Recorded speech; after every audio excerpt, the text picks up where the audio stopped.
The United Nations has expressed concern over the deteriorating human rights situation in Taliban-ruled Afghanistan.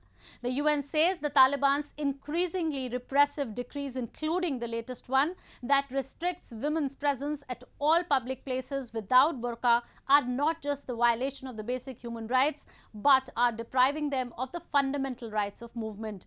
It urged the group to reverse the decisions that are anti-women and have appealed to work in the direction of public welfare.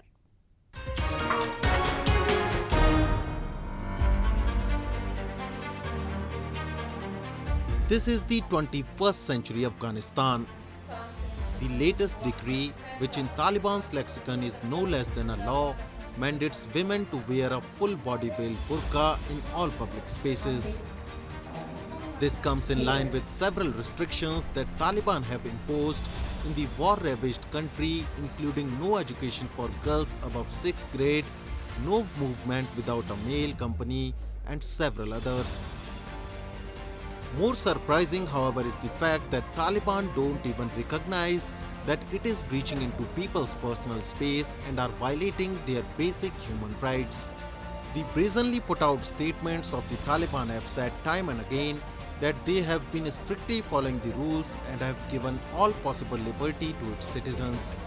The United Nations, which took a stock of this situation, said Afghanistan was riddled with challenges, especially vis-a-vis human rights situation. Afghanistan is facing a plethora of critical human rights challenges that are having a severe impact on the population. I urge the authorities to acknowledge the human rights challenges that they are facing and to close the gap between their words and their deeds.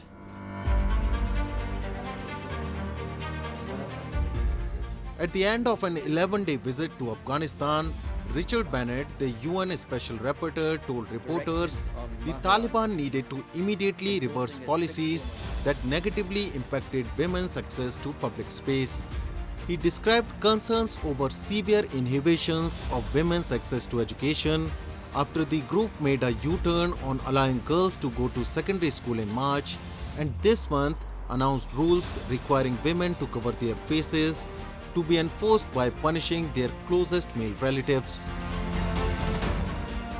Measures such as the suspension of girls' secondary education, severe barriers to employment, no opportunities to participate in political and public life, limits on freedom of movement, association and expression, directives on mahram, enforcing a strict form of hijab and strong advice to stay at home, fit the pattern of absolute gender segregation and are aimed at making women invisible in society.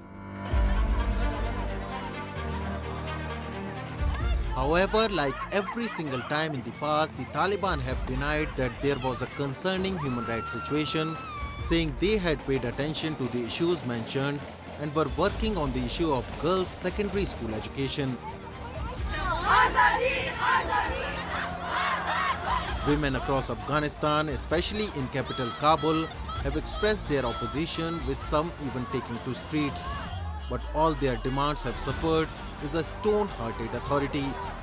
During the peace process, the Taliban had promised that it would reform itself to provide women their rights, but all those promises have gone for a toss, with the group not in mood to retract on what it has ordered.